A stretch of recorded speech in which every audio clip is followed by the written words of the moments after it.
কয়েক মাসের উত্তেজনা, অবশেষে গভীর রাতে হামলা। মার্কিন হামলায় আক্রান্ত ভেনেজুয়েলা। দেশটির প্রেসিডেন্টকেও তুলে নিয়ে গেল মার্কিন প্রেসিডেন্ট ডোনাল্ড ট্রাম্পের বাহিনী, ছাড় দেয়নি তার স্ত্রীকেও। কিন্তু কোথায় ভেনেজুয়েলার প্রেসিডেন্ট নিকোলাস মাদুরো ও তার স্ত্রী? সেই প্রশ্নই এখন সবার কাছে গুরুত্বপূর্ণ। আন্তর্জাতিক গণমাধ্যমগুলোর সর্বশেষ তথ্য অনুযায়ী মাদুরো ও তার স্ত্রী কোথায় আছে সে ব্যাপারে কোনো তথ্য পাওয়া যায়নি।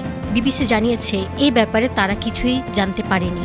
এমনকি এই হামলায় কতজন আহত বা নিহত হয়েছে সেটিও তারা জানতে পারেনি। তবে কারা মাদুরো ও তার স্ত্রীকে তুলে নিয়ে গেছে সে ব্যাপারে তথ্য দিয়েছে বিবিসি। সিবিএস নিউজের বরাতে বিবিসি জানায় মার্কিন সেনাবাহিনীর ডেল্টা ফোর্স মাদুরো ও তার স্ত্রীকে তুলে নিয়েছে। হামলার আগে থেকেই ট্রাম্প অভিযোগ করে আসছিলেন মাদুরো একটি মাদক পাচার সংগঠনের সঙ্গে যুক্ত, যদিও মাদুরো ট্রাম্পের অভিযোগ অস্বীকার করে আসছিলেন। কিন্তু এরপরও ট্রাম্প থামেননি। ক্যারিবিয়ান অঞ্চলে নৌকা ও জাহাজের একের পর এক হামলা চালিয়েছেন। গত বছরের সেপ্টেম্বর থেকে ক্যারিবিয়ান অঞ্চলে ৩০টিরও বেশি সামরিক হামলা চালিয়েছে যুক্তরাষ্ট্র।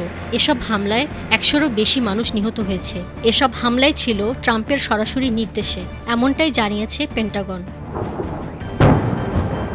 এই উত্তেজনার মধ্যেই ট্রাম্প হামলা চালিয়েছে ভেনেজুয়েলায়। তবে মার্কিন পররাষ্ট্রমন্ত্রী মার্কো রুবিওর বরাতে রিপাবলিকান সিনেট মাইক লি জানিয়েছে ভেনেজুয়েলায় যে হামলা হয়েছে তার বেশি আর কোনো হামলার পরিকল্পনা নেই যুক্তরাষ্ট্রের।